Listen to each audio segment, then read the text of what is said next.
Okay, good evening, everybody, and welcome to the West Perth Council meeting for July the 26th. Before we start our meeting, I will ask council and staff, if they so wish, we'll have a moment of reflection.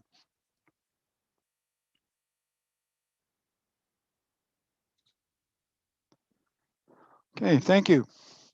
All right, so we'll call this meeting to order. First item up on the agenda is the confirmation of the agenda. Do we have a mover and seconder to confirm the agenda as it was circulated? Councillor Vink and Councillor Rose, all those in favor? That is carried. Thank you. Does anybody have a conflict of interest with anything on the agenda? Okay, I don't see any hands up, so we're good there. So we have a consent agenda. It's a little shorter tonight than some nights. 3 items on the consent agenda. Is there anything there that anybody would like dealt with separately or a little further explanation on? Don't see any hands on that either, so a motion to accept the consent agenda would be in order. Councillor Marshall and Councillor Murray, all those in favor? That is carried. Thank you. All right, we do have a delegation, and we do have a fairly lengthy council meeting tonight as well, but first item up is a delegation, and I'm going to turn it over to our clerk, Dan, to introduce the delegation to us, and then he will turn it over to them for their presentation. So Dan? Thank you, Your Worship. Good afternoon, Council. Before you today, we've asked consultants from Watson to come forward, Watson & Associates, Economists Limited, to come forward and speak with you about a ward boundary and council composition review. As everyone here is aware, it is part of the, it was budgeted for 2021 to do a review of council composition and the ward boundary. And we just wanted to bring Jack Ammendolia, sorry, Jack, if I didn't get that correct, and Dr. Robert Williams here today to kind of give council an overview of the process, what is required, and to allow council to ask them any questions moving forward, because I won't go into their credentials by any means, but they are the experts in the area, that's for sure. So with that, I will pass it over to, oh, sorry, there you are, Jack. I couldn't find you on my screen, but I'll pass it over to you. Thanks. Thanks, Daniel, and thanks to council for the opportunity to speak to you tonight. I hope everyone could hear me clearly. As Daniel mentioned, my name is Jack Ammendolia. I'm here with my colleague, Dr. Robert Williams, and we were asked by your clerk really to come and speak to you tonight, just to answer any questions, or if there are any comments or any information that council requires about the council composition or ward boundary process. We're at your disposal tonight. I'm a director and a partner, like was mentioned, at a firm called Watson & Associates. A lot of the studies we do, like development charges or wastewater rate studies, are based on population forecasts, understanding how municipalities have grown, how they're going to grow, how they're going to settle. And that's really a big part of our role when we're talking about council composition or ward boundary review is I'm sure we've all heard the term representation by population, and that's vital to any ward boundary review, is understanding both the population of the municipality, what it's going to look like in 5 or 10 years, and also how it's going to look like by ward. But ward boundary reviews, as I hope we talk about and learn a little bit tonight, they're not only about population. If they were, we always joke that, you know, our GIS analysts can do these things in 10 minutes with a computer. But we have to recognize, you know, both because it's a good practice to, because of historical case law, more than population. And we'll hear terms and guiding principles like aside from population, about recognizing communities of interest, or recognizing, you know, boundaries that are identifiable and clear, recognizing not only population today, but growth trends. So there's a lot that goes into a ward boundary review. And to that end, we've had a long-term relationship with Dr. Robert Williams, who's here tonight as well. Dr. Williams is a retired professor from the University of Waterloo, political science professor, and post-retirement has really become a specialist in ward boundary reviews and council composition studies, and has helped countless municipalities either through helping them with a review or through advice throughout the last couple of decades. Watson and Dr. Williams, we've been working together almost 15 years now. I think it's 2007, 2008, where I think we've lost track, and we've lost track at how many ward boundary reviews we've done. But I think it's probably around 30, if not more. It's been all over the province. So we do have a pretty good breadth of experiences, which in a ward boundary review, it helps because, just today, Dr. Williams and I were talking about, has this ever happened? Has that happened? Oh, it would be really nice when that happened, when we have a real life experience to bring to the table. So the different experiences, the unique municipalities we've worked with, both, 400,000 or 500,000 population in Vaughan, to 10 or 12,000 or less, similar to your municipality. So we bring a lot of those different experiences to the table. Like I said, in terms of tonight, it's really an open question period for council to ask us what they want. We have, had the opportunity to learn a little bit about your municipality and the current electoral structure. So I trust that there's probably going to be some questions or comments with regard to council size, probably some discussion about wards or an at-large system. Do wards still make sense for a municipality like yours? And probably, some discussion too about, right now the wards are based on pre-amalgamation boundaries, like many of the municipalities we work for. And, is there an understanding, or at least, what's important for a future ward boundary review, if council decides to go there, is getting an understanding of how much those pre-amalgamation boundaries still mean. Do they still make sense? Should wards still, be divided amongst that? Or has the municipality changed, and is there a desire to start moving away from that? So that's a sort of quick introduction about us and sort of some of what we've done. Bob, Dr. Williams, I more informally likes to be called Bob, so I'm probably going to be going back and forth. But Bob, anything else you want to add to that? Thank you, Jack. I'll just make a couple of comments. I think I'm unmuted. There's two parts to the review idea that we're talking about, and they're both captured in the description. Council composition is structured under one part of the Municipal Act, and it's fairly general. It basically says, as long as you've got a council of 5 members, one of whom is the head of the council, after that, it doesn't matter. And there are certain rules in there about some changes, but basically that's wide open. And we find a huge variation in the size of municipal councils across Ontario, from the minimum of 5. I've done a review recently where we had 4 wards. In fact, we have another one with only 3 wards and a mayor and a deputy mayor, all the way through to municipalities that have done work in for example, in Hamilton, where we had 15 wards to juggle. So the numbers are all over the place, if I can call it that. But the second part is, of course, a ward boundary review, which is included in another part of the Municipal Act.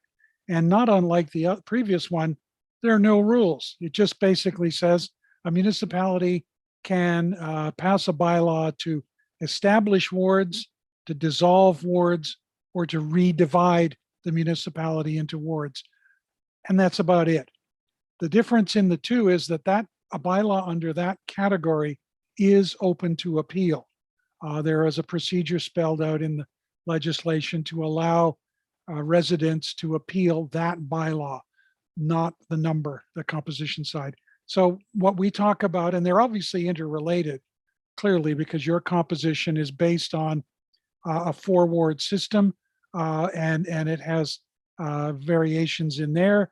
And so any changes to composition may impact on the wards and vice versa. So we'll keep them separated at one level, but I think the question of what a future council for West Perth might look like would probably involve some interaction between those two issues. So at this point, we would love to pass it back to council. And if there's any questions or comments or anything you would like to know from us, please feel free. Okay, thank you, Jack and Bob.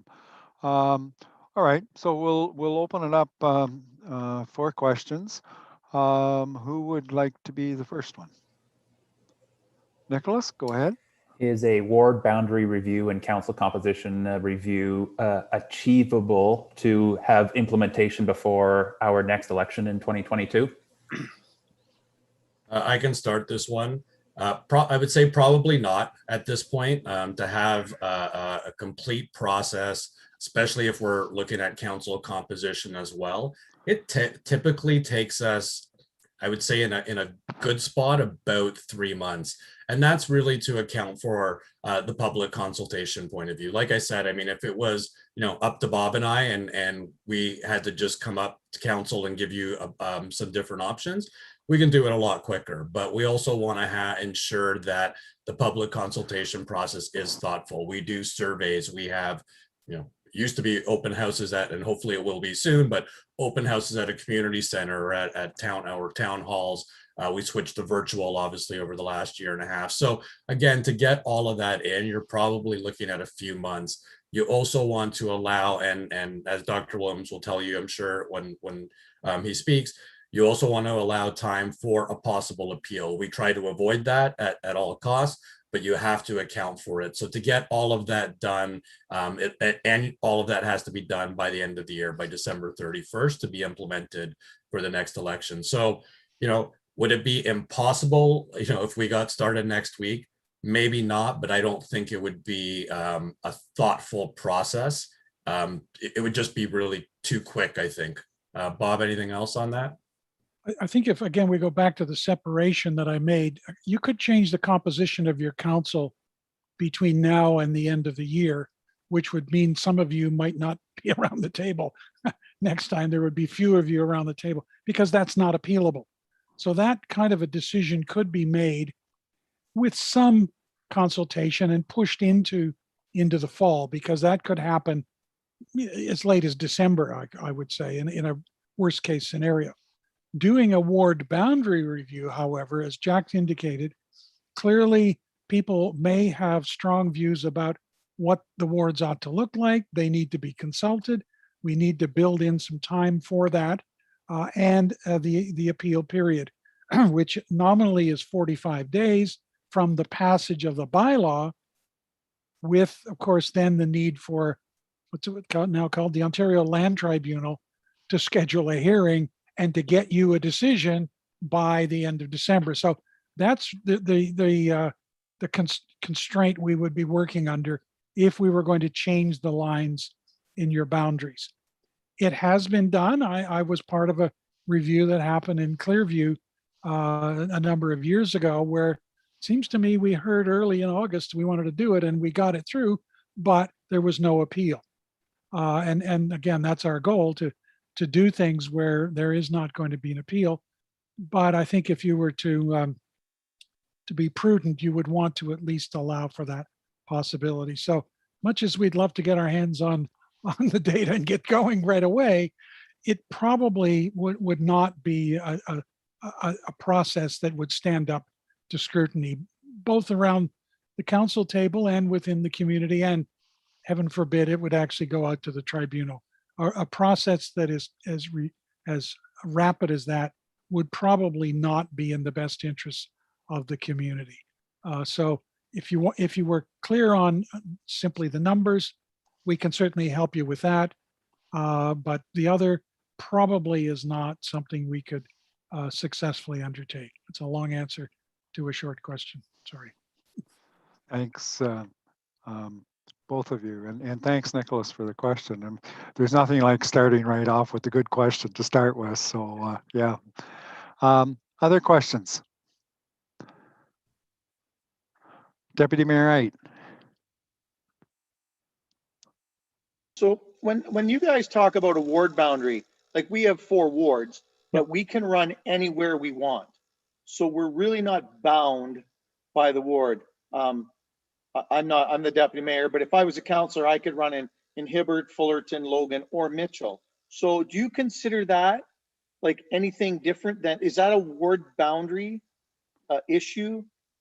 Or does that kind of dissolve because anybody can run anywhere they'd like? All right, can I jump in there first, Jack? It's not really about how you choose to run for office. It's about who actually gets to cast the votes to decide whether you are chosen. This is grouping of, and it's sort of 2 layers. I don't want to get too heavy duty and go back to my old academic world, but It's about the individuals. How are they distributed across your municipality? Do the wards just capture the actual distribution of population? So to go back to the reference Jack made, so that in terms of representation by population, the wards are all roughly the same. But also, do they capture the communities within West Perth? So it's who gets to do the voting. You as a candidate can certainly run anywhere. And we certainly know, and we hear this in a lot of the discussions, once you're elected, you're not just the councillor for Logan. You're a West Perth councillor. Your mandate and responsibilities are to the whole municipality, but it's how you get elected. That's what we're talking about. Who gets to put a mark beside the name on the ballot, whatever that name might be, and wherever that person happens to live. Okay. Anybody else? Councillor Murray. So technically, we could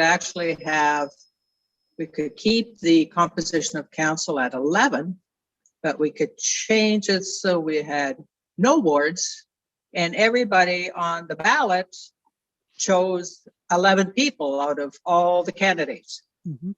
That's a possibility, right? Yes, it is. It's Not not that one that I would recommend, but it's a I possibility. believe it. I believe it. Yeah. Okay. Yeah, that's interesting. Well, let me jump in. I'm doing more of the talking here, Jack. Bear with me. That's the model that's used down in Stratford, right? City of Stratford elects 11 people, the mayor and 10 councillors at large. Everybody represents everybody. And I was looking at some numbers there recently. The last candidate on that list, the person who got elected 10th, was supported by something like 5% of the people who voted. So it's not a system that I would recommend to use, especially with the limited but still diverse municipality we're talking about. The interests of Mitchell are probably different than the interests of the people up in the northern end of Logan. And it's simply saying when it comes to marking on a ballot, the people who have that different interest may choose to elect somebody different than if it's a great big pot. Don't forget, in Stratford, you get to pick the top 10 out of 23 candidates. In terms of electoral accountability, in terms of an informed electorate, in terms of an engaged electorate, that's a huge ask for people to have to study as many as, in that case, 23 candidates to decide who are the top 10. Whereas in many cases in a ward, you're down to 3 or 4 candidates, maybe more, but often even less. So that means that as an elector, you are better able to make an informed choice, let alone reflecting the differences within your municipality. Again, I don't want to get too academic, so I'll stop there. Cheryl, go ahead. I guess this is more or less a comment. I don't know how you would achieve this, but it would be nice to be able to see that some people only last a couple elections have only been able to vote for the deputy mayors per se, because there's nobody else running and their riding is acclaimed. So I guess that doesn't give them much of an opportunity to say yay or nay to the other wards. That's my concern with it being not so much at large as being the smaller wards and not as many people running. That ward gets acclaimed and we hear nothing from the voters from that area. The percentage would be very low because you're only getting them to vote for either the mayor or deputy mayor. Yeah, and we've heard that. We actually just worked in a municipality where we heard that similar sentiment, and that was the struggle throughout that process was, do you go to an at-large system to perhaps make the people that are running more diverse, to get more people interested, and to avoid the acclamation. And that particular municipality, that was one of their concerns, was the acclamation. That one particular ward, I think more than once had a councillor acclaimed. So yeah, those are definite concerns that in any ward boundary review process we bring up, right? It's like Bob said at the beginning. The municipal act says, do you want to redivide the wards? Do you want to, for some municipalities that are at large, do you want to consider going to a ward system? Or the other way around, for those who have wards, maybe at large makes sense. There's pros and cons to everything, right? And even in that particular municipality I'm talking about, when we really started to talk to council members and talk to the population, one of the dangers of an at-large system, or I don't want to say the word danger, one of the challenges, I think, of an at-large system is when you start to get a particular concentration of a population in one urban area. So if going forward, Mitchell becomes the major population center, the reality is, 9, 10, all of your council members can conceivably come, your mayor, your deputy mayor, and all your council members can conceivably come from the same place. And the rest of the population might say, hold on a second, am I getting represented, in the far reaches of the municipality if all the councillors are coming from a place that might not recognize what my unique interests are? So it's really like we talked about, it's a package. You go at large, you get some pros, and you might have, and the trade-off might be acceptable. You stay with a ward system, you might be able to deal with, some of the challenges I was talking about, but to your point, you might deal with acclamations as well. And it's really up to council to decide which of those packages or which of those trade-offs are acceptable to us. Bob, some other things to add on that? Yeah, I mean, that's the word that we would talk about. And if we were doing a review for West Perth early on, we would obviously set out some of those alternatives. We would not start with the assumption that it is strictly a ward boundary review, although that's in the name. This other option is there. So one of our goals would be to say, all right, citizens of West Perth, if you had an at-large system, from what we know that happens elsewhere, here are some of the things that could result. If you kept your wards, here are some of the other things that could result. And acclamations are more likely in that ward system, but it would have other kind of alternatives. As I said, it would be a much more accountable. The residents would know that Councillor Matheson is my councillor, is one of my councillors. It's not one of these 10 people. I don't know who to contact. They're all people I don't live in my neighborhood. Who do I go to?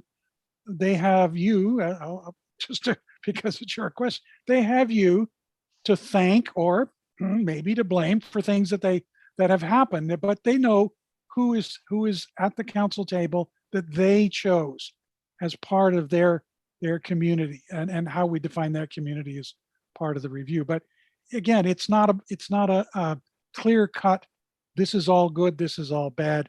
It's a matter of how those fit together, and the things that we would provide in other studies would be, all right, here's what you would gain, here's what you would gain by the other system. And again, in the end, back to the act, council gets to make the decision. And it's up to the members of council to weigh up that information and decide which of those alternatives they think is best for West Perth. Okay, thanks. I'll just ask a question, and we're not unlike most municipalities around, but when you look at ward boundaries and changes to ward boundaries, what all do you look at to decide whether you're going to move it or leave it the way it is? Do you want to start that one, Bob? Okay. First of all, we would look at the current boundaries. Part of it is where they came from. And we know that the boundaries that you currently use were essentially the boundaries of the municipalities that were amalgamated in 1998. And as far as we know, they've never been changed. So you start with those and look at what they represent. And they are obviously historic entities. And part of the question is, do those identities still, I'll say it, do they still matter? Do they still have an influence on life within West Perth. That's one consideration. And if you say, well, we absolutely have to have a Logan ward, we have to have a Hibbert ward, then we obviously need to look at other factors. If you can at least step back and say, do we need to keep those boundaries in the light of where we are as a community? One of the lines that I've often used, and I'm getting off on a tangent, Jack, so make sure I don't go too far, is West Perth is an amalgamation. It's made up of places that have long, separate histories. But at one point, does it become one place? At one point, does it become West Perth, and those others, while they were important historically, are not necessarily the way people think about their community today? And that's part of that transition. How important is it to keep them? Can you move away from them? Not to knock the whole system down, but to say, how long do we need to keep these without changing them at all? The other consideration, of course, is the population distribution. And your wards, I don't have the actual population numbers, but looking indirectly at electoral numbers, they are quite different in size. So that one of the things you would look at is to say, can we get to a certain number of wards, even that's open, that are roughly similar in population? And in which case, of course, you can't keep the 4 you've got. You've got to move those lines somewhere to get to that kind of population parity. The other one that we often look at is growth. Are some parts of the municipality going to grow so that if you change the boundaries in 2021, how long can you keep them before you need to think about making an adjustment? I don't believe you've got massive growth expected, but it could be a factor. And the other part, of course, the two other parts, the communities themselves. We've already indicated, yes, there's Mitchell in the center and there are other smaller places. You try to design wards that don't divide those places, which immediately creates the problem with Mitchell. If it's one place and its numbers are too high, then we've got to try to figure out a way to be fair to draw those lines. And then the actual lines themselves are sometimes an important factor. You've got various concession lines and other roadways. Our goal would be to try to use those as a way to design awards rather than creating, let's say, artificial lines to simply meet some population goal. So a review involves a blending, a combination of those principles into something that leads to the overall goal is what we refer to as effective representation. I'm not going too far off, Jack. You better jump in and. No, I think that was great.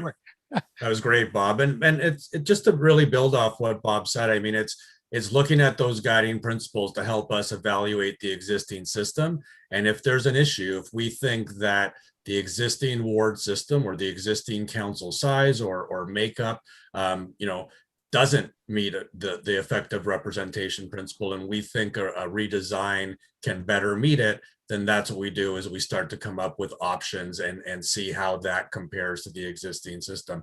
Obviously, a lot of this too is based on a few things, talking to council and talking to staff and, not asking you where the lines go, but asking what are the important issues historically and going in the future that you think are important to this ward boundary review. For us understanding the uniqueness, what makes up West Perth, what makes up the characteristics of West Perth, that, again, that are relevant to a ward boundary review. Case law that we brought up a couple of times from the Supreme Court and important decisions that happen there, that a lot of the guiding principles that Bob spoke about stem from.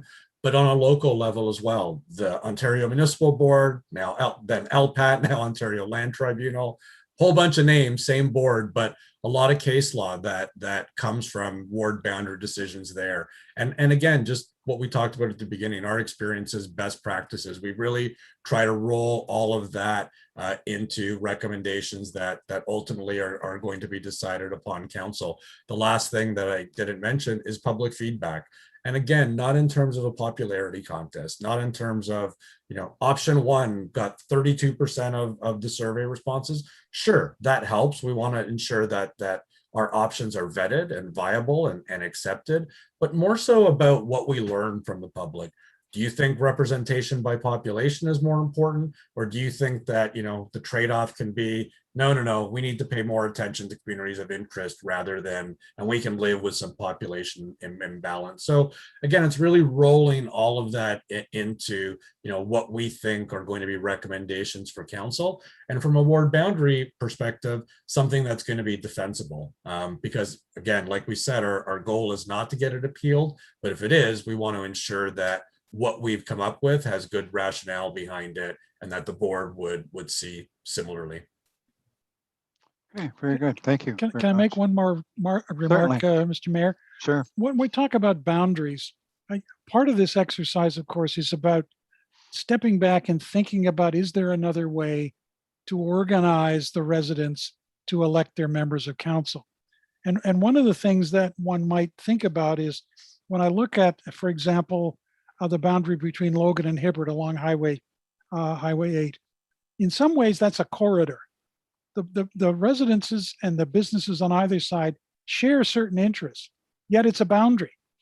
Maybe you have to say, let's create a ward that somehow captures those places that have that geographic proximity. I don't know where the next lines might be, but you might say there's a very important roadway that is currently artificially dividing places.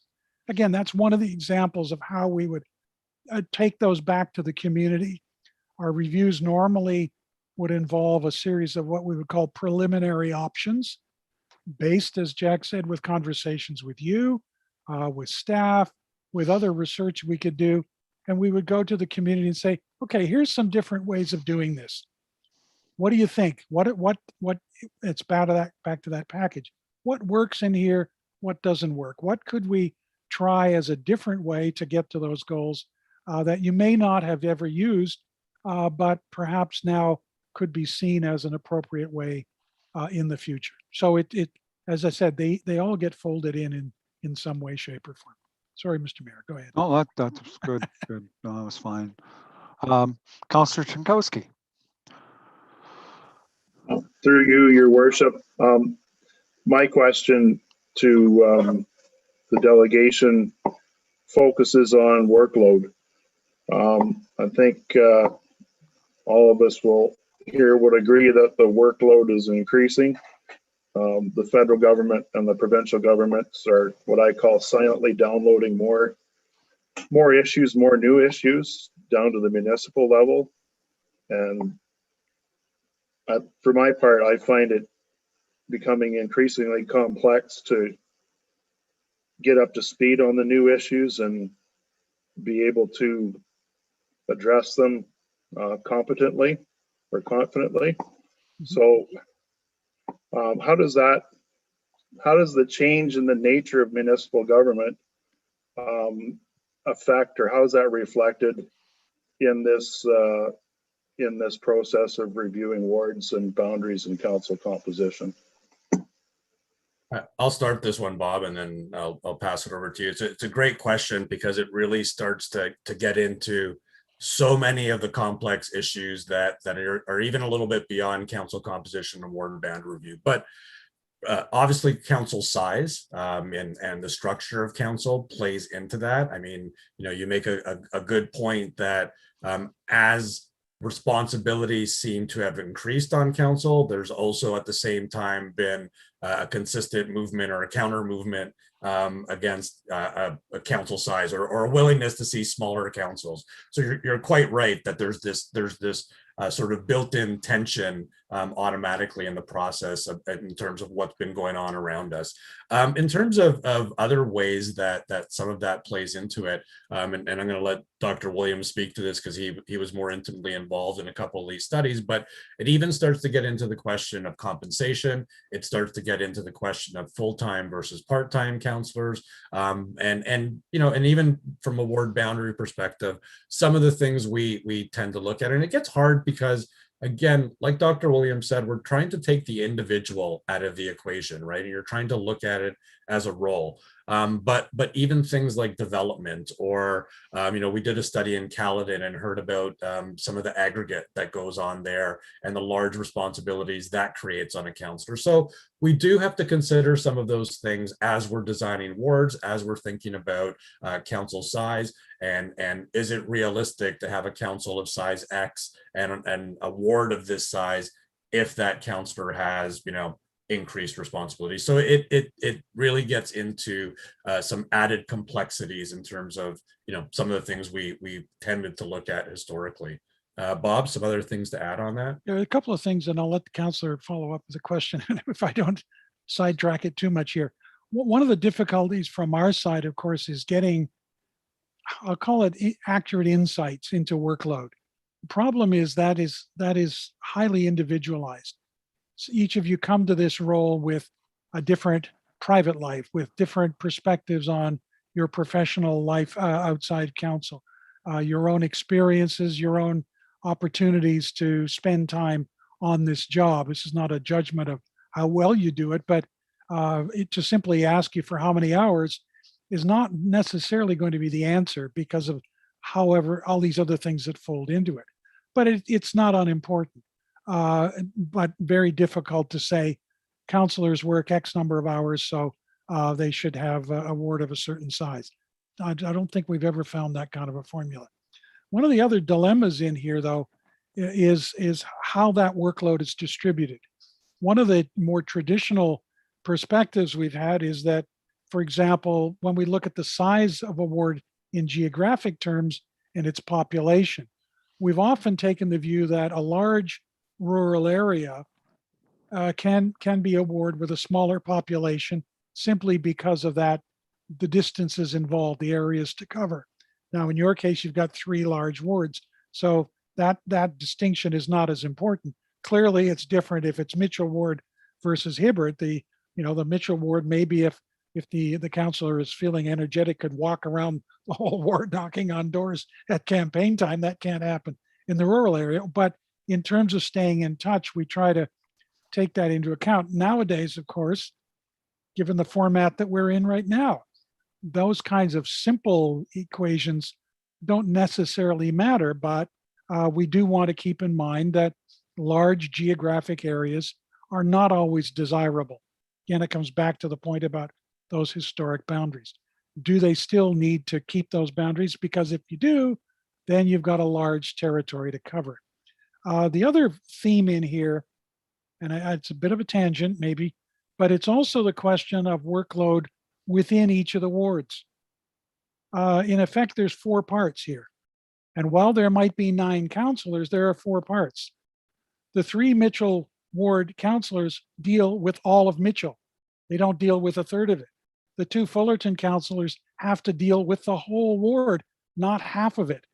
So maybe one of the other angles in here would be to say, let's move away from wards with more than 1 member and create smaller wards that have only 1 member. Okay, yes, you're carrying the whole load, but the number of people you deal with, the area you cover, could be reduced significantly. Again, that's part of a preliminary perspective of saying, is there another way to do it? I'm not saying that's the only outcome, but it's a way to address some of that by creating some better balance between the workload of individual councillors by creating wards that are all electing the same number of councillors, ideally 1. But that's a bias on my part. But we've got cases where there are 2-member wards, but the point is they're all treated the same way.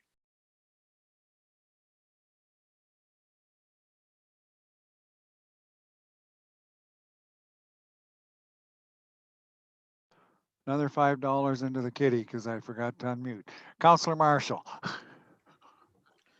I'm not sure if this gets takes or has any consideration, but due to this, we're a lower tier municipality, and the mayor and deputy mayor automatically serve on the Perth County Council. Would something like that be taken into account, or has that ever been thought of, and how it deals with the composition or ward boundaries. Would you like to start on that one, Jack? Go ahead, Bob. Okay. We are actually dealing with this in a number of municipalities. And the interesting part to me, of course, while the Act says you must have what's called a head of council, and in a lower tier, that person is always a member of the upper tier council. And in Perth, you have a second representative who is a deputy mayor, but I'm not sure if you've carefully studied the Municipal Act, but the office of deputy mayor does not appear in the Act anywhere. It is not a position that is spelled out in legislation. It's there in practice to give you that second representative, as it is a practice to elect that office at large. That again is not mandated anywhere. I haven't had a chance to look at the ministerial order that set your municipality up, but there are many cases where that office is filled, let's say, from within council. Again, it's like the package. It means the person has a ward to look after and that other role. So it's not necessarily the best direction, but it is an element that could be taken into account. And again, the point I made before about wards electing as many people as they do. As a lower tier municipality, by comparison, I suggest that you probably are well above the average to have 9 councillors in a lower tier municipality of your population. But again, that's a decision that it's up to council to make. Upper tier municipalities are in a very different kind of scenario, and the expectations, the workload, the responsibilities are normally higher. But I take the comment earlier that even as a lower tier, your responsibilities are increasing. So you may feel that it is important to have 9 councillors to handle that in some equitable fashion.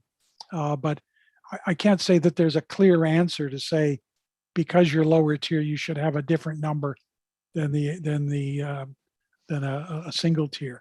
It is a matter of what you're comfortable with, what your community is comfortable with, and what you believe is needed to do the jobs that the municipality is expected to perform. So I'm not really sure I answered your question. Sorry, I'm losing track of where I was going with that one. Perhaps, Jack, you want to add something to that?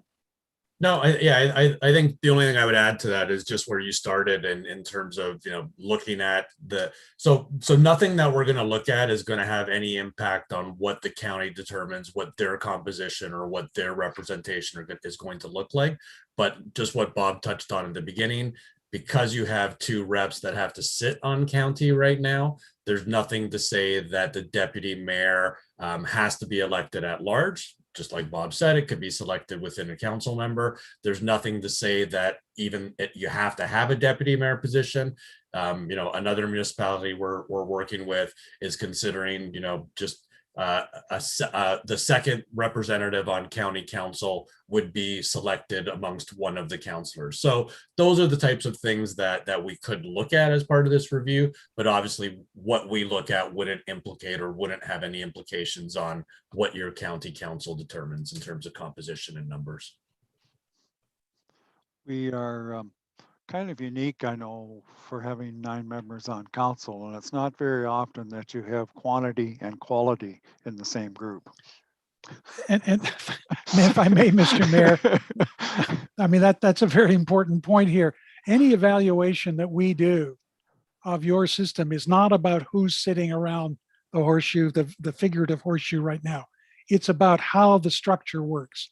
And the incumbents are helpful to us, but this is not a judgment of saying, oh, that, there's poor representation in that ward. We can change it because, you know what I mean? I'm being facetious here, but it's not about who you are, but it's about the role you play. And we make that very clear along the way too. I realize that. I just couldn't resist putting that in there, That's good. Any other questions at this time? We've had a good discussion. I don't want to cut it short if anybody has a burning issue that they would like to ask at this time.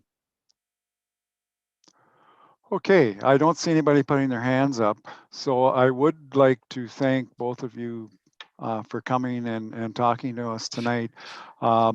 We will discuss this maybe a little further later on in the evening and decide where we want to go and when we want to do it, type of thing. But I do appreciate the input that you have given us tonight, and it's certainly food for thought for us to discuss. And there's been several good questions to look at here tonight. So again, thank you very much for coming and giving us this information. Thank you, Mr. Mayor, and thank you to council, and thanks for the great questions. We appreciate the opportunity. Thank you very much. Very good. Okay, moving on. The next item is a public meeting. Grab my right sheets here. So we need to adjourn our council meeting, right, Labitza? And so we'll adjourn the council meeting at 7:47 and to have a public meeting under the Planning Act. And yeah, 7:47 will be the time that we use. Pardon? Yes, I do. I need a mover and a seconder for that motion. So Councillor Rose and Councillor Bell. So the motion is that we adjourn the council meeting and proceed to a public meeting under the Planning Act. All those in favor? Opposed, if any, that is carried. Thank you. So the meeting is called to order at 7:48 now. The public meeting is being held in accordance with Section 34 of the Planning Act. Are there any declarations of pecuniary interest by any member of council? Seeing none, I would now ask Clerk Hobson for the purpose of this public meeting. Thank you, Your Worship. The purpose of this public meeting of the Council of the Corporation of the Municipality of West Perth is to review the applications for a proposed amendment to Bylaw 100/1998, the zoning bylaw of the Municipality of West Perth, and to allow interested members of the public the opportunity to ask questions or offer comments with regard to the applications. Council will not make a decision on the applications at this public meeting. Based on the recommendations and information received at this public meeting, amending zoning bylaws will be presented for approval at a regular council meeting later this evening.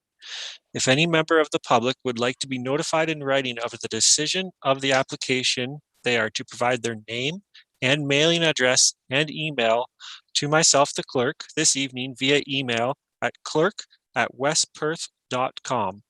A person or public body may appeal a decision if they have made an oral submission at this public meeting or a written submission to council prior to the passing of the bylaws.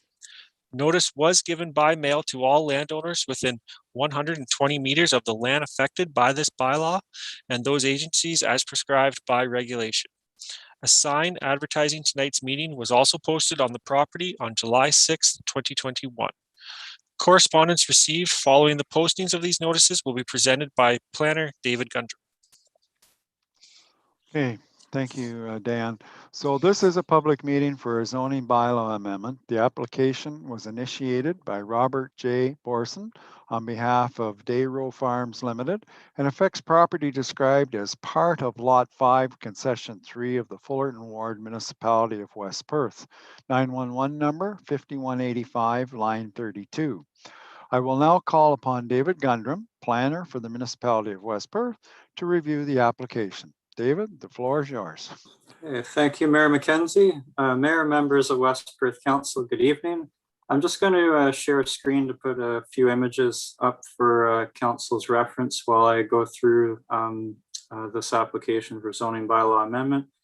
So the application before you tonight concerns property in the Fullerton Ward located at 5185 line 32 as described in the image on the screen. This application for zoning bylaw amendment regards a condition of a conditionally approved severance being application BO 721 that was approved on June 7th, 2021 by the County of Perth Land Division Committee through delegated authority pursuant to County of Perth bylaw.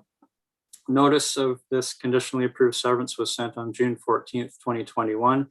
And condition number 8 of this severance requires that the zoning bylaw amendment be adopted to rezone the severed lot shown in yellow here to permit only a dwelling and accessory uses, buildings and structures, and to rezone the retained farm lot to prohibit any new permanent residential dwellings in future. So this application for zoning relates to an application for severance of a surplus farm dwelling. Planning staff have reviewed the application with respect to the provincial policy statement, the County of Perth official plan, policies that regards the severance of surplus farm dwellings, and with respect also to the West Perth zoning bylaw, and have found that the application is consistent with and conforms with all 3 policy documents. As mentioned, the zoning that would be applied to the severed lot shown on the severance sketch shown here that was from the original application for consent would limit the uses to only a dwelling and accessory uses, buildings and structures as per County of Perth official plan policy 5631 that regards the severance of surplus farm dwellings, and placing this lot into the A-1 zone.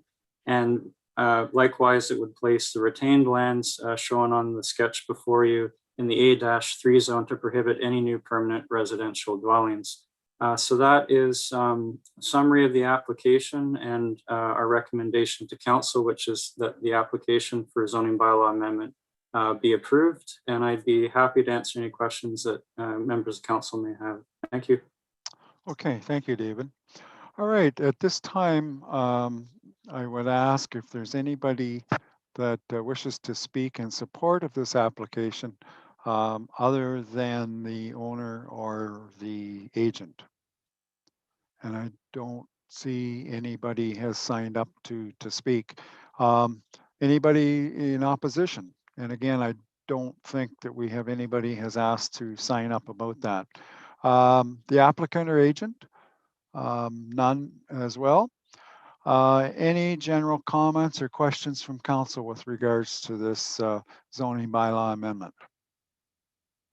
Okay, seeing none, we will move on, and I would like to thank comments for this zoning bylaw amendment. Should council proceed with the adoption of the zoning bylaw amendment, notice of passing will be provided as prescribed by the Planning Act, and a 20-day appeal period to the local Planning Appeal Tribunal will exist. The second application that we have to deal with tonight is and we're holding a public meeting for, is a zoning bylaw amendment. The application was initiated by Baker Planning Group, care of Carolyn Baker on behalf of William and Heather Hope, and affects property described as Lot 13, Concession 11 of the Hibbert Ward, Municipality of West Perth, 911 number 6913, line 21. Again, I will now call upon David Gundrum, planner for the Municipality of West Perth, to review this application. Thank you, Mayor McKenzie. Mayor, members of council, similar to the previous zoning bylaw amendment that was before you, the following amendment is also with regard to conditionally approved severance for severance of a surplus farm dwelling relating to application for consent B14-21, which was approved conditionally on July 7th, 2021 by the County of Perth Land Division Committee through delegated authority pursuant to county bylaw. The notice was also sent July 7th, 2021 and has been attached to Schedule D to this report. Condition 12 of this consent required that a zoning bylaw amendment to rezone the severed lot to permit only a dwelling and accessory uses, building and structures be adopted by local council, and similar and in same vein to rezone the retained farm lot to prohibit any new permanent residential dwellings. As well, due to the lot frontage of this severed lot containing a surplus farm dwelling shown here of 9 meters, an additional site-specific provision for the severed lot would be required to be captured by the zoning bylaw amendment, recognizing a reduced lot frontage of 9 meters, whereas the local zoning bylaw does require frontage of 30 meters within the agricultural zone.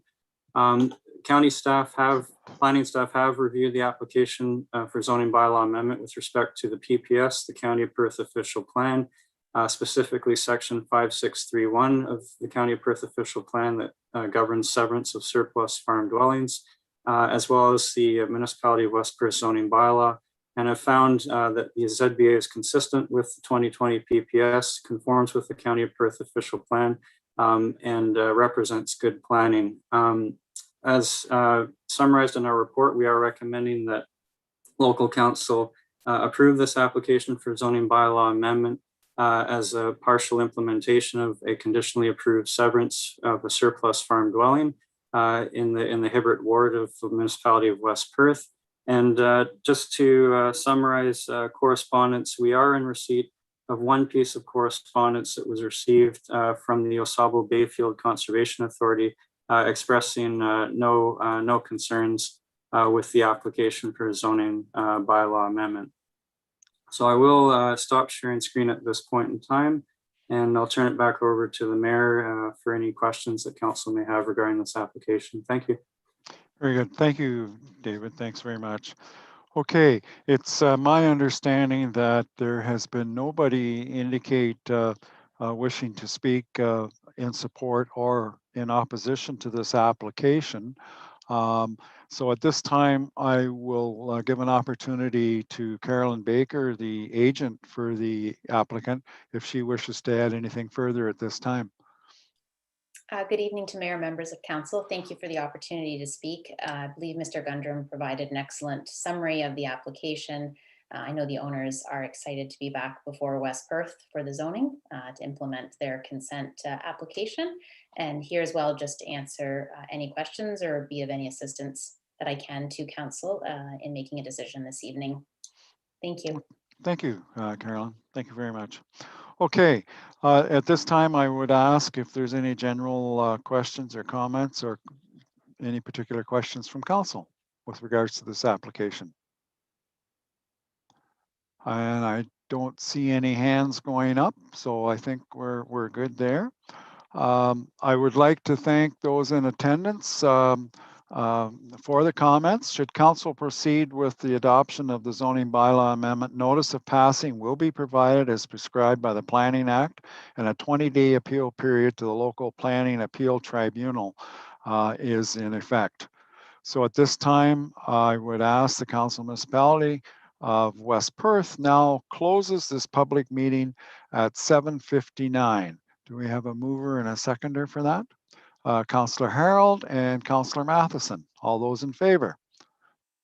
That is carried. Thank you very much. Thank you to Carolyn and to David. Very good. Thank you.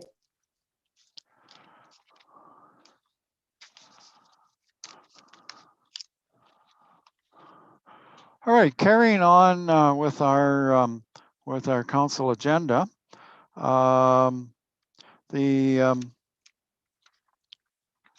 Next item under reports is a report from David with application to consent to sever on behalf of Ross and Jean Anderson. David, I'll turn it over to you. Thank you, Mayor McKenzie. Mayor, members of council, I'll just share a screen as I go into my presentation regarding these applications for consent. To illustrate, the following report concerns actually two applications for consent in the Mitchell ward. These two applications propose to sever two new lots for residential development from property addressed as 186 Napier Street in the town of Mitchell, which is located at the intersection of Napier and William Street. The application proposes to create, as mentioned, two new lots for residential development within a designated settlement area. The first application would propose to create a new interior residential lot having an area of approximately 0.64 acres, which is highlighted in yellow here. It would have approximately 36 meters or 119 feet of frontage along William Street, and currently contains a portion of a shed structure, which is captured here, which would be proposed to be relocated should the severance be approved. So that's application number 1 concern that's captured by this report. Application number 2, which is file B2421, proposes to also sever a residential lot from the subject property that would be a corner lot, having an area of approximately 0.34 acres and approximately 20 meters or 67 feet of frontage along Napier Street, shown here. And for council's information, would have a frontage of approximately 73 meters or 239 feet along William Street, lengthwise shown here. Also for council's information, the severance sketch that was provided as part of the application does show a building envelope, potential building envelope area for the severed lot for application B24 being the corner lot, as per local zoning bylaw requirements for the R2 zone, as well as the required 9-meter site triangle in which no buildings or structures could be located at the corner of Napier and William Street. Just to illustrate further for council what the possible potential building envelope could be, an area in which a building could conceivably be constructed on this proposed corner lot.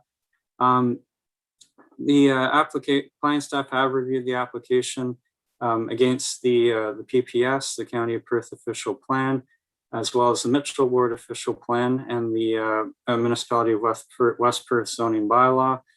We have found that the proposed severed lots represent an opportunity for future infill development that are located within an existing built-up area where existing municipal services for water and sewer are present, as well as access onto fully serviced local municipal roads. Both of the proposed severed and lots, as well as the retained lot that would contain the existing dwelling, have been found to conform to both the minimum lot area and minimum lot frontage requirements of the R2 zone. No relief from zoning bylaw requirements has been identified as part of the proposed, either proposed severance, and therefore no recommended condition of consent has been included to ensure conformity with zoning.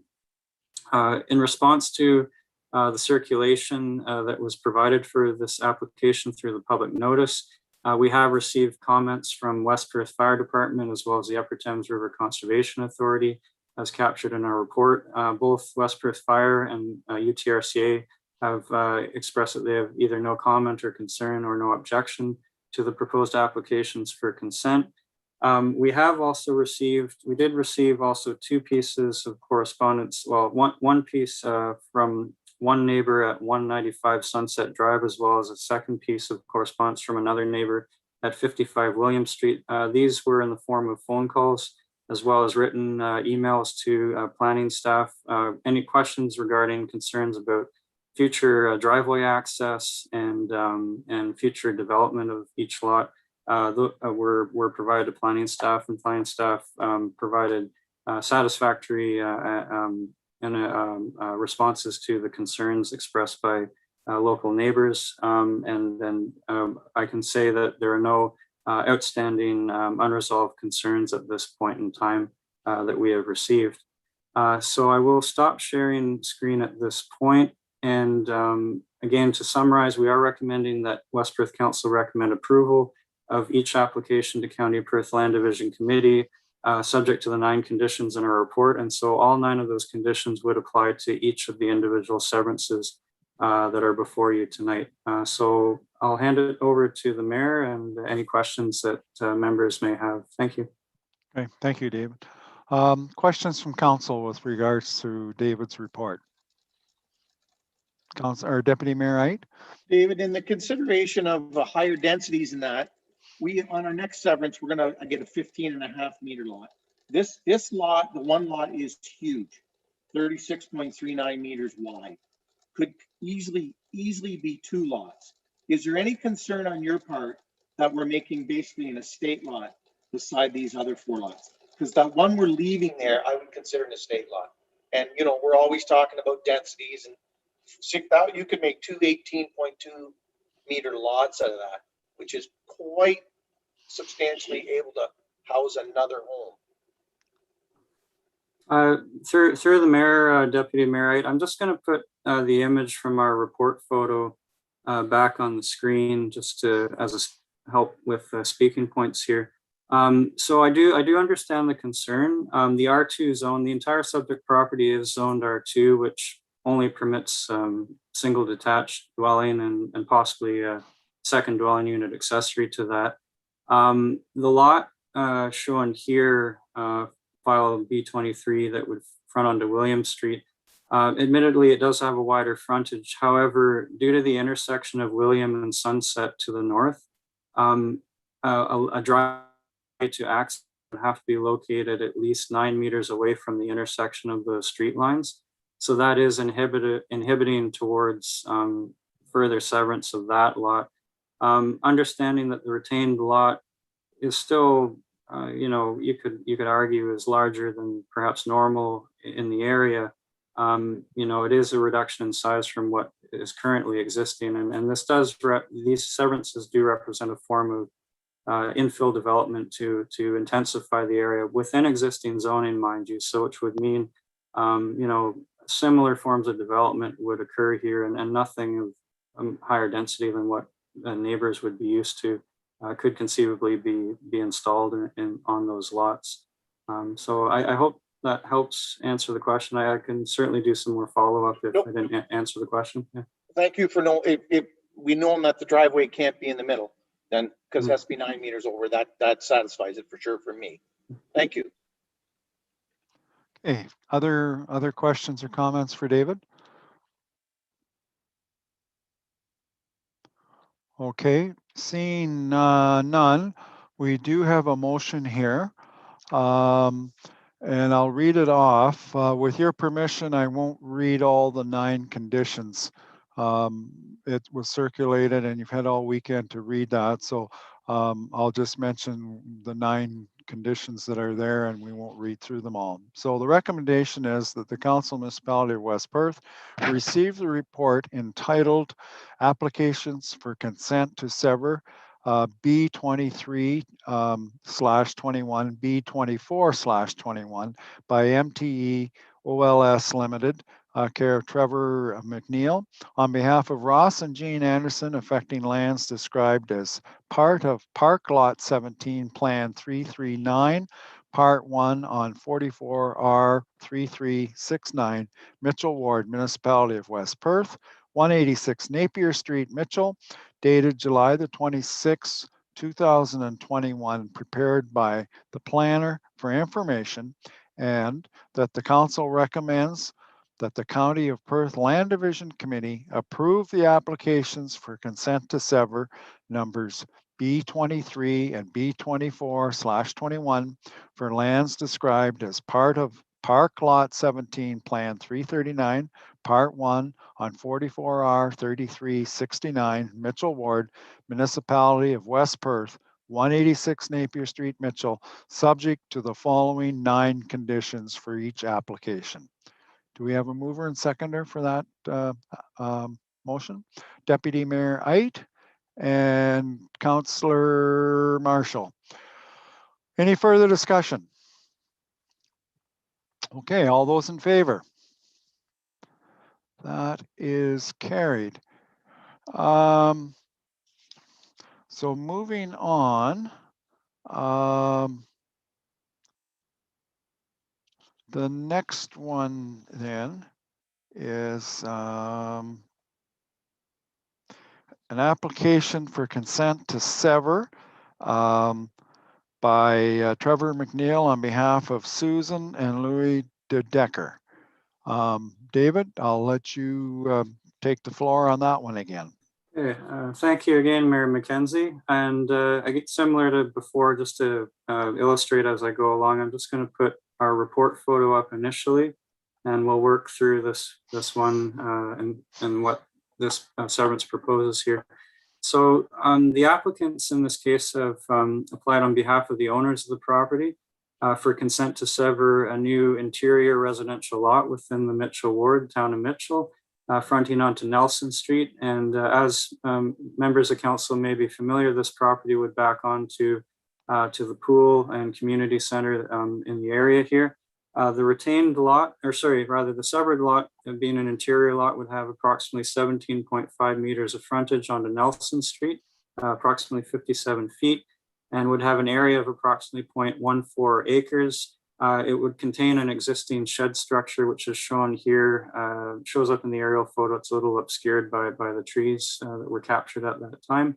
The retained lot would be a corner lot with approximately 23 meters, 77 feet of frontage along Nelson Street, shown here, as well as approximately 32 meters or 105 feet along Blenheim Street to the south, shown here, and would have a lot area of approximately 0.19 acres. So it would be slightly larger than the proposed severed lot to the north, and it would contain the existing two-story single detached structure, which has driveway access to the south off of Blenheim Street, shown here in the aerial photo.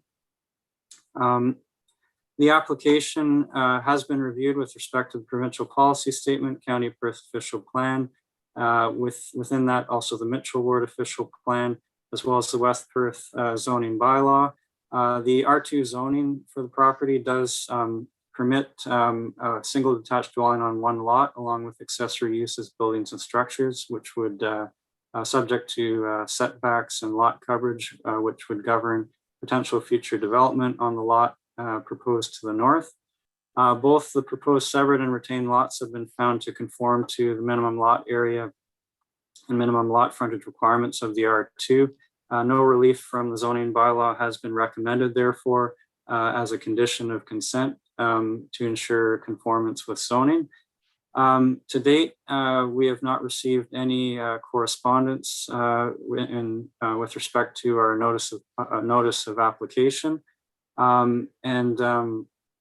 Staff are recommending that West Perth Council recommend to County of Perth Land Division Committee that the application for consent by Susan and Louis de Decker be approved, subject to the 9 conditions that are contained in our report. And I will note for council that we have included a 9th condition to this proposed severance regarding possibility that a deeming bylaw be adopted by West Perth Council if it's deemed necessary, as there is existing lots of a registered plan or portions of, I should say, there would be a portion of lots of a registered plan on this property. So that would be subject to further review pending conditional approval of the severance, whether a deeming bylaw is in fact necessary in this case. But we have recommended that condition just as a safety valve in case it's needed in this case. So again, we are recommending, council recommend the Land Division Committee this application be approved, subject to the 9 conditions as noted. And I'll turn it back over to the chair at this point for any questions or comments on the application. Thank you. Okay, thank you, David. Questions from council with regards to this report that Dave has given us.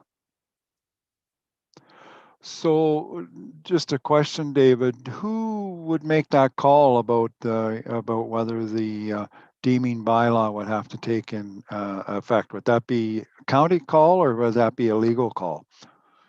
A good question, Mayor McKenzie, and from my experience, that would be a call on behalf of the lawyer, the presiding solicitor, who would execute the title registration. So we would take direction from them whether or not one is required for proper registration with the Land Registry Office. But just as a matter of precaution, we've included it here. Sure. Right. Okay. Good. No, I just wondered.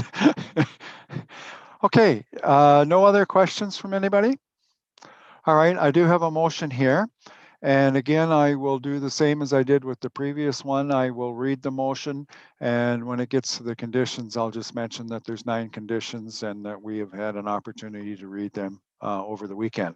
So the motion is that the Council of the Municipality of West Perth receives a report entitled Application for Consent to Sever number B25/21 by MTE OLS Limited, care of Trevor McNeil, on behalf of Susan and Louis de Decker, affecting lands described as Lot 195 and part of Lot 155, Plan 339, Mitchell Ward, Municipality of West Perth, known as 147 Nelson Street, Mitchell, dated July the 26th, 2021, prepared by the County Planner for information. And that the Council of the Municipality of West Perth recommends to the County of Perth Land Division Committee approve the application for consent to sever number B25/21 for lands described as Lot 195, part of Lot 155, Plan 339, Mitchell Ward, Municipality of West Perth, 147 Nelson Street, Mitchell, subject to the following 9 conditions. Do we have a mover and seconder for that motion? Councillor Rose and Councillor Marshall. Okay, any further discussion on that? Okay, all those in favor? Opposed, if any, that is carried. Thank you. Very good.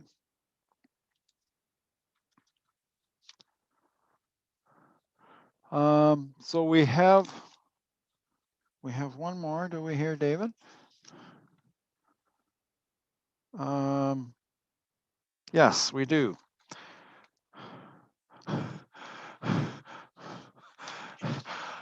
Going on and on and on here. Sorry. Okay, we have an application for consent to sever by MTE, OLS Limited, Doug Room and Harry DeHaan on behalf of Joseph and Francis Luby. David, I'll let you take this one again. Thank you, Mayor McKenzie, and I promise this is the last one. No, I just... So I'll just switch over again to our report photo and sketch for this, just to illustrate what this consent is proposing. So as shown here, the proposed application for consent would be for a lot addition of a technical nature between a residential property shown in red and yellow here, and a commercial property in the village of Dublin, with the proposal that severed parcel of land measuring approximately 294 square feet from the residential property located at 3998 Matilda Street, shown here, would be used as a lot addition to the commercial property to the southeast of the residential property for a technical reason, such that the well, which there's a well located within this yellow area, as well as an air conditioning unit which service the commercial property fronting onto Matilda Street. And the main point of this severance is really just to formalize proper ownership of those supporting services for the commercial use, in order to that the owners of the commercial use maintain direct care and control, legal care and control into the future for those services for their building. So we have reviewed this application with respect to PPS, County of Perth official plan, as well as the local zoning bylaw. We have included a condition of zoning to ensure that the severed portion, which is currently in residential zoning, be rezoned to ensure that the new amalgamated parcel is entirely within the C2 commercial zone of the West Perth zoning bylaw. So that is noted as condition number 12 of the 12 recommended conditions to this severance. We have reviewed the application with respect to the PPS County of Perth official plan and have found it to be consistent with and conforming to both documents. To date, we have no response from our public circulation or notice of application to this application. And we are recommending approval of this application subject to the 12 conditions as noted. Again, this is a severance of more of a technical nature to formalize ownership of services. And just also, I'll scroll through some photos of the site. So this being the first photo shown here being the commercial building. This is the south face here of the commercial building. There has been a new septic system recently installed in the field area shown here. And then fronting onto Highway 8, Perth Line 34 is the residential use shown here, from which the severed parcel will be severed away from and proposed to be added to the commercial use to the south, as shown in the other photos. So I'll stop sharing screen, and I hope that provided a decent summary of the application, and I'll turn it back over to council for any questions or comments on the application. Thank you. Thanks, Dave. Questions for Dave on this particular report? Okay, seeing none. Again, I have a motion here that I'll be looking for a mover and seconder for. And the 12 conditions, I will not read them. I'll just mention that there are 12 and we'll go from there. So the Council Municipality of West Perth receives a report entitled Application for Consent to Sever number B22/21 by MTE OLS Limited, care of Doug Room and Harry DeHaan on behalf of Joseph and Francine Luby, affecting lands described as lots 9 and 24, parts of lots 8 and 25, Plan 315, Hibbert Ward, Municipality of West Perth, 3998 Matilda Street, Village of Dublin, dated July the 26th, 2021, prepared by the County Planner for information. And that the Council of the Municipality of West Perth recommends that the County of Perth Land Division Committee approve the application for consent to sever B22/21 for lands described as lots 9 and 24, part of lots 8 and 25, Plan 315, Hibbert Ward, Municipality of West Perth, 3998 Matilda Street, Village of Dublin, subject to the following 12 conditions. Do we have a mover and seconder for that? Councillor Bell and Councillor Trinkowski. Any further questions, discussion? Okay, all those in favor? That is carried. Good. Thank you. Thank you. No more, David? Oh, that's it. That's it for tonight for me. And thank you, everybody. Okay, good, good. All right, that brings us down to reports. And the first report that we have is from the fire chief, but in absence of the fire chief, I believe our clerk Dan is going to deliver that report. So Dan, I'll turn it over to you. Thank you, and hello again, your worship of council. Before council today is a report introducing a bylaw amendment. This is following up on an action item from last meeting of council, where through the consent agenda, council received a letter from the fire marshal through the office of the solicitor general, just basically notifying council that the Provincial Animal Welfare Services Act came into effect in 2020 allows for police and First Nation constables and provincial animal welfare inspectors to enter into motor vehicles to remove animals in distress. The Fire Protection and Prevention Act, however, allows council to set the levels of fire protection services, and it was felt that that may include the rescue of animals in the motor vehicle. In following the advice in the letter and direction of council, administration has brought forward today amending bylaw to our establishing fire services bylaw, allowing the fire department to rescue animals in distress in motor vehicles. If there are any questions, I'd be happy to try and answer them the best I can. Okay, thanks, Dan. Any questions for Dan on that report? That was a fairly quick turnaround.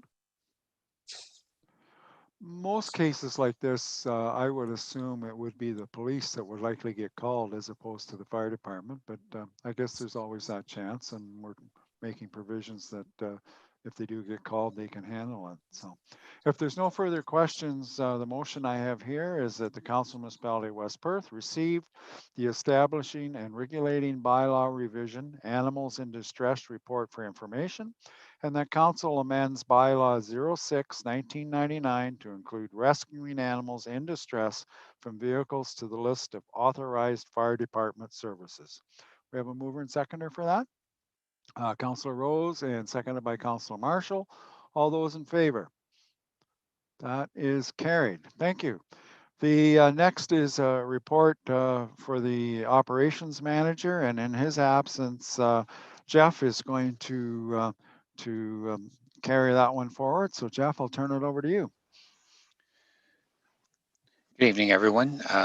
I just want to report that Mike Kramer, operations manager, is on a much needed and much deserved vacation. And so he's got a couple of reports here I'm going to present. And if there are questions, I'll attempt to answer them. The first report is the operations report, which you've had for the weekend.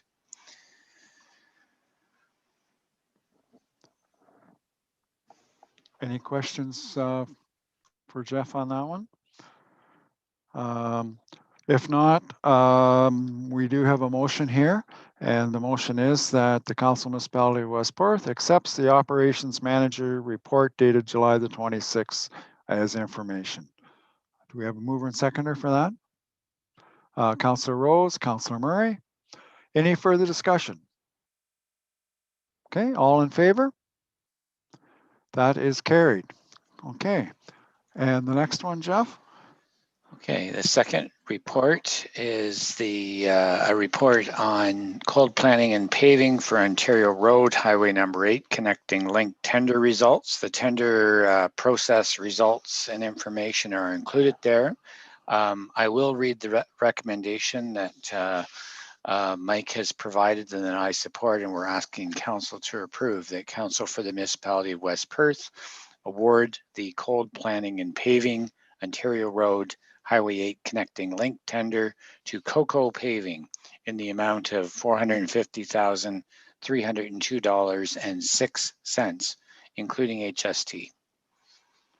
Okay, any questions for Jeff on that one? I don't recall, was there a starting date, do you know, Jeff, on that one?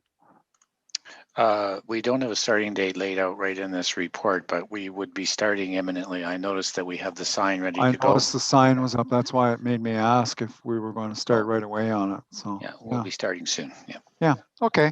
All right. So the recommendation is that the Council of the Municipality of West Perth award the cold planing and paving Ontario Road Highway 8 connecting link tender to Cobourg Paving in the amount of $450,302.06, including HST. We have a mover and seconder for that, please. Councillor Timkowski, and a seconder, Councillor Matheson. Last chance. Any questions? Just get her done. All those in favor? That is carried. Thank you. The next report is the Recreation and Facilities Manager. And again, filling in for Darcy, Jeff will do his report. Thanks. And again, we've got a manager away on vacation. It's that time of year. And we also, these folks have not been getting their vacations because of COVID. So I'm happy to be covering for the folks that are able to get away. So the Ketterson Park Pavilion project is something we had some great news on a couple weeks ago. We had made a decision quite some time ago that we would procure the services for detailed design. The services involved here would be the detailed design finalization of the pavilion configuration, and then the delivery of a tender-ready set of drawings, the tender approval process, and the project management, which includes the process of payment certificates and all the calculations that goes with that. So the tender results are before you. We have a low tender of $48,000 from Nelson Dolly PNG, and staff are recommending we accept that stipulated price contract of $48,000 plus HST. Okay, any questions on that one? Fairly straightforward. All right, I have a motion here then that the Council Municipality of West Perth award the consulting services Ketterson Park Pavilion tender to Nelson Dolly for the stipulated price of $48,000 plus HST. Do we have a mover and seconder for that? Councillor Harold and Councillor Rose, all those in favor? Opposed, if any, that is carried. Okay, and the next one then, Jeff, is the community center roof. Thank you. And again, another tender process. We had this project intended to close a little earlier, but we did move the close date for this project back when we moved the closing date for the municipal office tender back by 6 days. So we wanted them to travel in the same general timing with the municipal office closing ahead. That's why we changed that tender date or extended that closing date. The report that was prepared by the manager, Darcy Cook, is attached. I've reviewed the report and support the findings. I would simply highlight that the budget The project does come in slightly over project budget, but we did add additional work to the project after the budget was set, namely the insulation that was added when we did more investigation. The price of steel has gone up since we set that price, so we're not surprised we came in a little bit over budget. I want to just also mention that we've had the tender document submission reviewed closely by the architect that we're working with on this project, and we're satisfied that the low bidder on the project asked a significant number of questions, good questions, and we're satisfied that the answers that were provided to those questions were thorough and resulted in a good price. So I would recommend that council approve that tender. All right. Questions for Jeff on that particular report? Okay, seeing nobody's hands go up. Recommendation is that the Council Municipality of West Perth award the West Perth Community Centre roof and siding project contract to T. Hamilton and Son Roofing Incorporated with an upset limit of $545,000, with $450,000 coming from the 2021 capital budget, $3,621.39 coming from the working capital arena reserve, and the remaining amount of up to $91,378.61 coming from the reserve fund arena, and that the mayor and clerk be authorized to sign the documents necessary to contract the work for implementing the project. We have a mover and seconder for that. Councillor Rose and Councillor Murray. Any questions? Okay, all those in favor? That is carried. Thank you. All right, the next one is a report on bylaws and parking tickets and one thing and another, and Matt is going to talk to us about that one. Good evening, Mayor McKenzie and members of council. So the purpose of this report is to provide council with an update on bylaw enforcement matters. And below is a table of the summary of complaints received by the bylaw enforcement officer and the number of parking tickets issued over the past 3 years. So if you look at the summaries here, you can see that property standards was one of the highest that we've gotten complaints on. We've got noise, snow removal, public health violations. So just to clarify that, for 2021 and 2020, these were COVID related issues. In 2019, it was mostly Perth District Health Unit in regarding mold, bed bugs, stuff like that. You can see there's quite a few parking complaints, dogs mostly being dogs at large, dog waste, dogs barking, nuisance complaints, zoning, building, fence, and others. And I've already been copied in an email to kind of go through just what other complaints are. So it could be hawkers and peddlers. It could be that there was no form completed or there was no contact info to actually contact the complainant to get further information or get a proper complaint form. Signs, taxis, some things that might have been operations related, Ministry of Labor or Ministry of the Environment, the MTO, OPP. So that kind of gets all encompassed in the other complaints. And I can kind of elaborate on that if there needs any more information, but you can see the totals. So despite last year with the COVID pandemic, we were still probably right on or even a little bit more for total complaints in the year. And parking tickets were down for the past 2 years because it was decided with the clerk that parking was not an emergency related issue, so that we would kind of, let some of that go. So the bulk of the parking tickets that you're seeing there were actually laid by the OPP.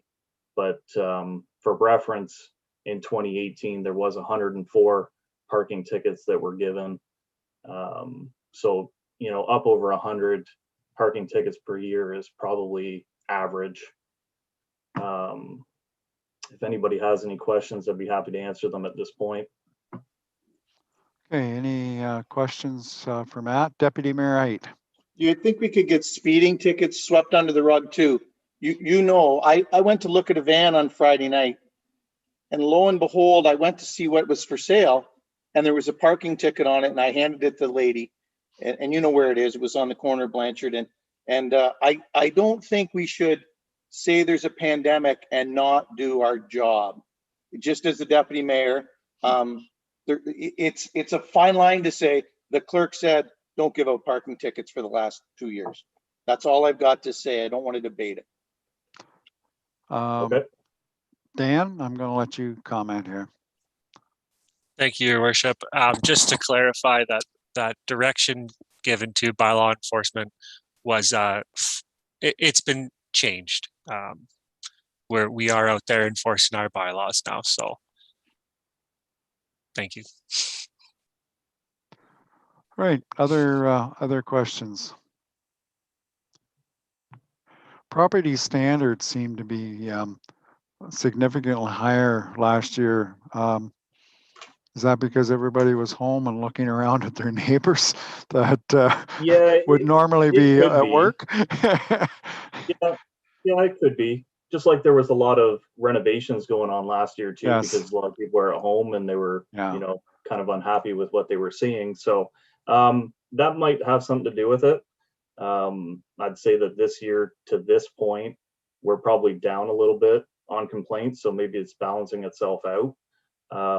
But just so you guys know, the most common complaints are dogs barking, dogs at large, property standards, mostly around tidy yards, noise, and parking. So that's the 5 big complaints we deal Very good. with. Okay. And I know I shouldn't mention this to you right now, but I'm going to. There's a property standards issue that I would really like you to address, and it's not too far from a municipal property that we have. Probably right across from the arena. You could be right. Okay. Any further questions for Matt? Okay. If not, have a motion here that Municipality of West Perth accept the bylaw complaints and parking summary report dated July the 26th as information. Do we have a mover and seconder for that? Nobody wants to move it. Councillor Rose and Councillor Bell, thank you. Any further discussion? Just keep on it, Matt. All those in favor? All right. Very good. That is carried. Thank you. Thank you. I'm looking over here. We have no correspondence that I'm aware of. No further council reports. I don't think anybody has indicated they had anything. We do have, pages are sticking. We do have 3 bylaws.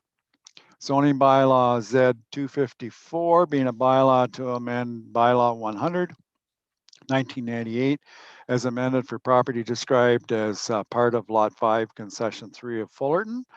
Zoning bylaw Z251 being a bylaw to amend bylaw 100, 1998, as amended for property described as Lot 13, Concession 11 of the Hibbert Ward.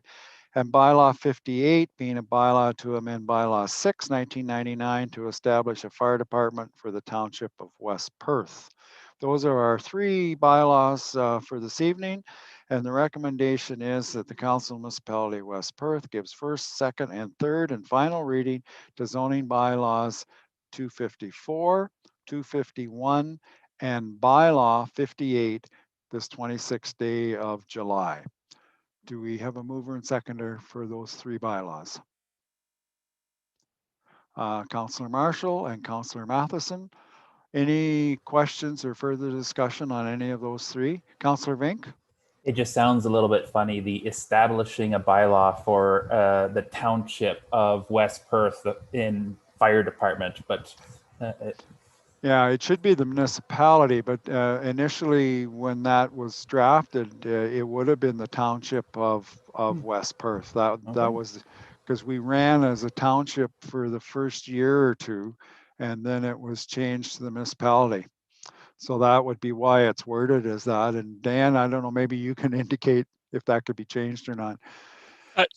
No, you're correct on that front. I was just going to point out for council that in the fire chief's report as well, he indicated that the establishing of the fire bylaw was old and out of date, and we'll be looking at bringing forward a full rewrite of that bylaw very soon. So this is more of a temporary amendment for now, and we'll get the books cleaned up very shortly. Yeah, good catch, Nicholas, by the way. Any other questions on that? Okay, we've got that moved and seconded, I believe. So all those in favor of that bylaw or the bylaws, opposed, if any, that is carried. Thank you. Under the announcements, we have upcoming events. There's a council meeting in August the 16th, which will be our next one. And then we have two in September coming up, the 7th and the 20th. I would just, maybe at this time, I would just like to make comment and congratulate Councillor Murray on a successful garden party yesterday at her place on behalf of the Ritz Villa.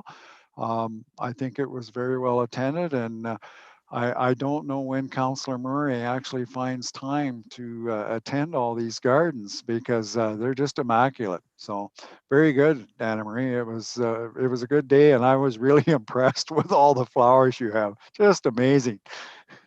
Thank you, Walter. No notices of motion that I'm aware of. Under other business, I do want to talk about the Watson group and what you would like to do with that. It was a good discussion and a discussion that we needed to have. And I think Nicholas kind of started it all off with if there is time or not to do it. And that seemed to be maybe questionable, but it's your call. And I know I'm wondering if we can make a recommendation, if this is the way you want to go, that a future council in the next term look at it early in the term of council, to seriously look at that and look at the numbers and look at the ward boundaries when you'd have 4 years to actually implement it, and don't leave it to the last year to try and do it near the start. But it's your call. I open it up for discussion. Councillor Murray? I think that's an excellent idea, Walter. Defer it for the beginning of the next council term. It's it's not that we're trying to kick it down the road, but I think if we're going to do it and to get public input, we need to have a bit of time to spend on it and do it right. That's right. Councillor Rose, you have some thoughts there? You look like you're in deep thought here.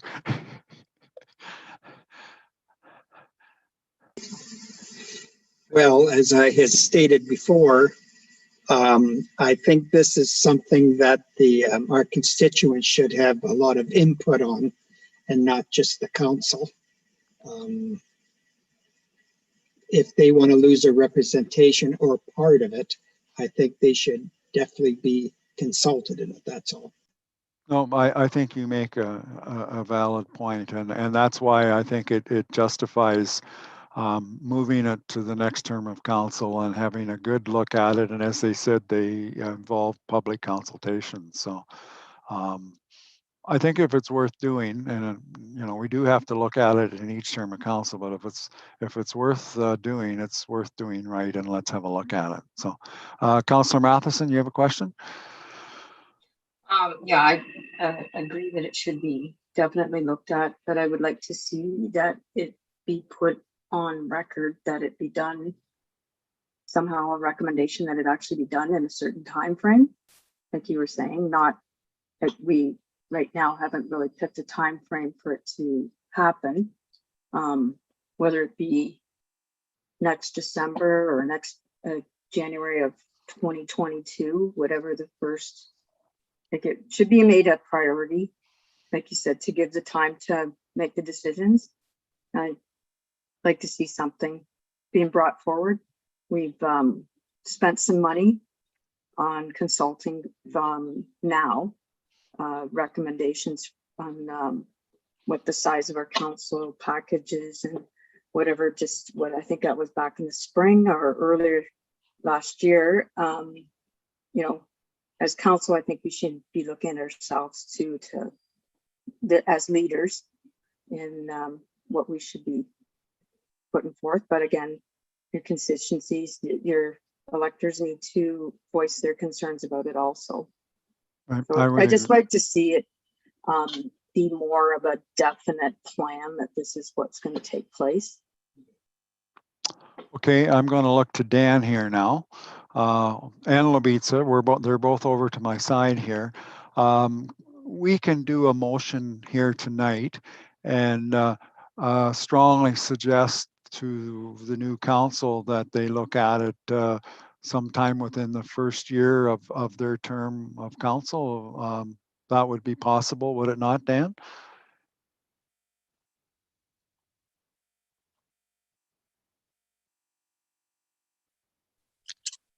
Sorry.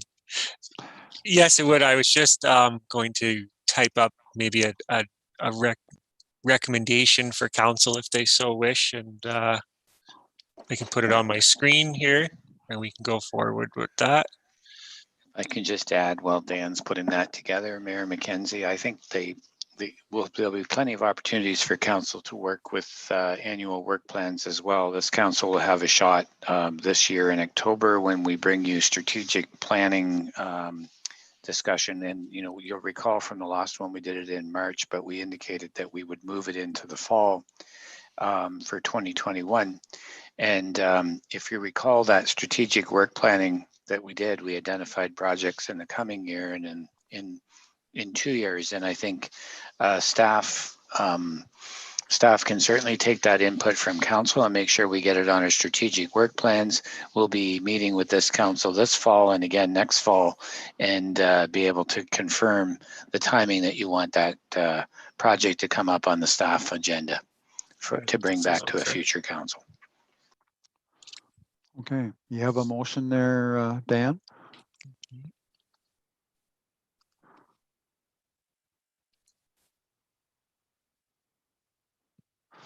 Okay, so the motion is that the municipality of West Perth direct staff to bring forward a report on council composition and ward boundary review at the first regular council meeting following the 2022 municipal general election.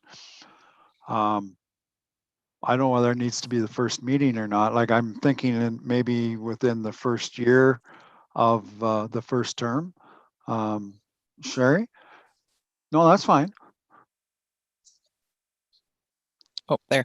Yeah, I was going to say the same thing. I wonder if, especially if we get a new council member or two that are maybe just getting their feet wet with what we do, period, and we throw boundary review at them right off the hop before they even understand procedure. I agree with Walter, maybe a couple of months in, or spring of the right after election or something along that line. Yeah, if we say review, and I guess when we say review, like, we're looking at a discussion, because I'm sure that it'll involve some consultation with consultants.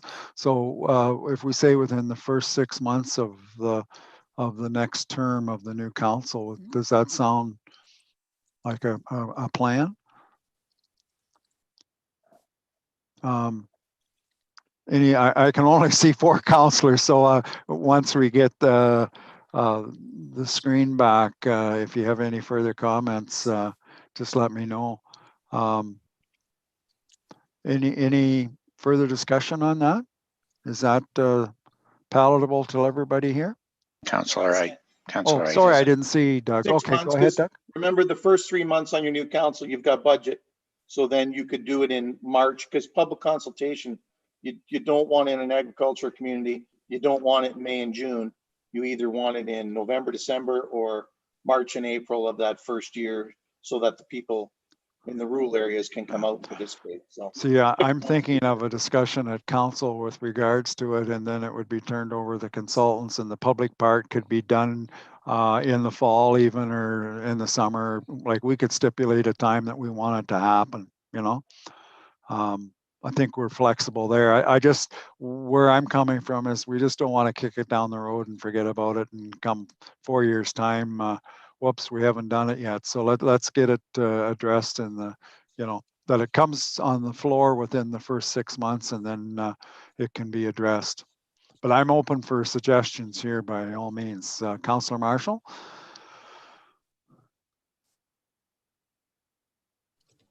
There we go. My only thought is if we the decision is to reduce the number of council, if by having in the first year of the term you create unnecessary conflicts or the feeling of a lame duck council, over for the next 3-year period.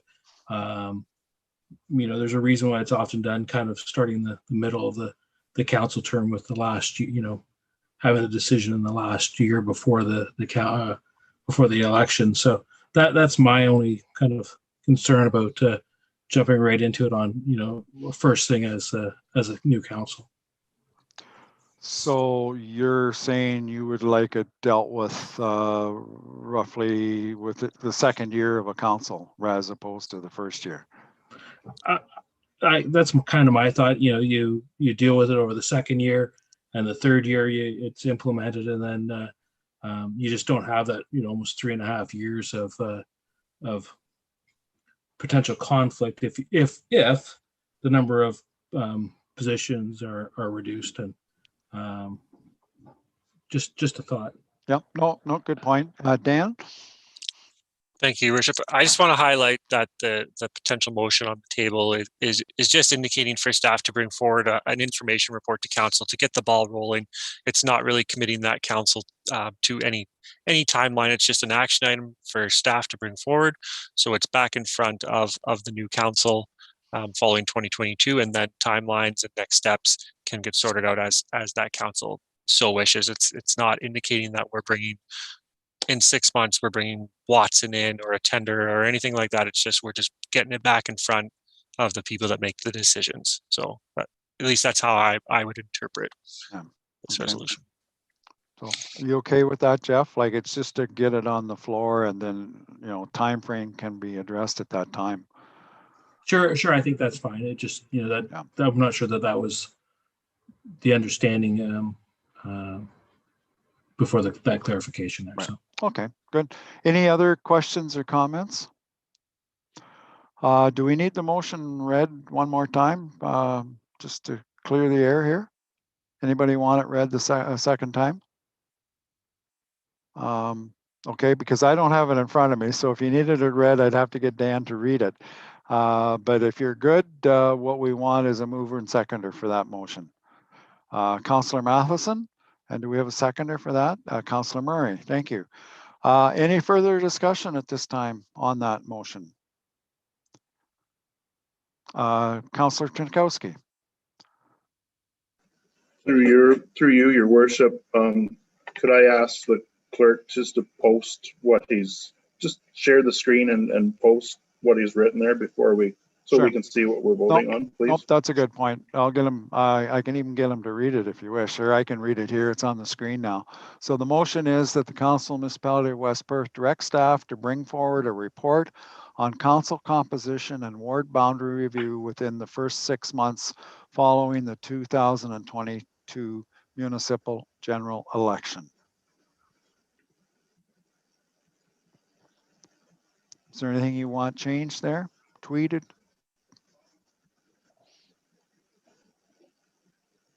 Councillor Trinkowski? We can tweak it however you want. Oh, you're muted, Dean. Could we change that from 6 months to 8 months following the election? Because typically the election's in October, so you lose about 1.5 months or 2 months until the new council takes over. Yep, we can do that.